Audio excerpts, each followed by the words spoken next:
So ayun, balak niya daw gawing reseller ang mga tao. Balak pa yata niyang pagbentahin ng beauty products niya. Etong next, kumbaga, binigyan na nga siya ni Julius Babaw ng chance eh. Dinala ni Julius yung usapan sa forte niya, which is business. Ito nga mga kapatid, I believe,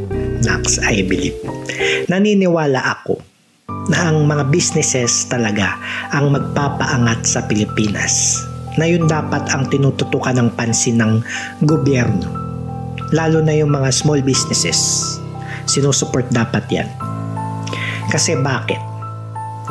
Matik, syempre, more business, more jobs.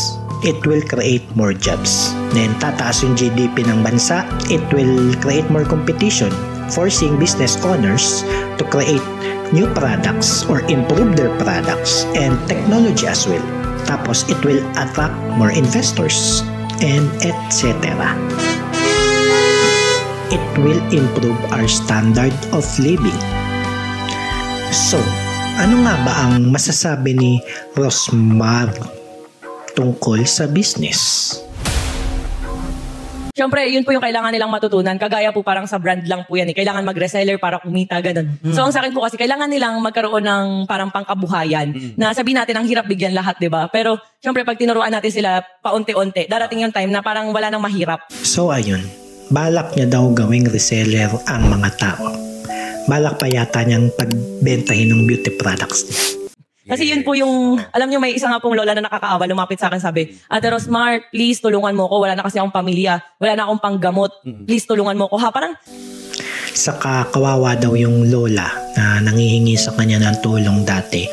ganun yung nangyari, parang sabi ko, grabe, nakakaawa po talaga yung mga tao po. Tapos may isa pong bata, sabi sa asawa ko, Kuya, isama nyo na ako kasi pinapabayaan ako ng nanay ko. Parang, di ba, parang ang sakit lang pong isipin. Tsaka yung batang gustong sumama sa kanila. Kawawa daw siya, yun. Ayun yung magandang plano niya tungkol sa business. Magandang plataforma. Yung magiging business-minded ang mga Manileño. Maganda. Very good, Dasmar.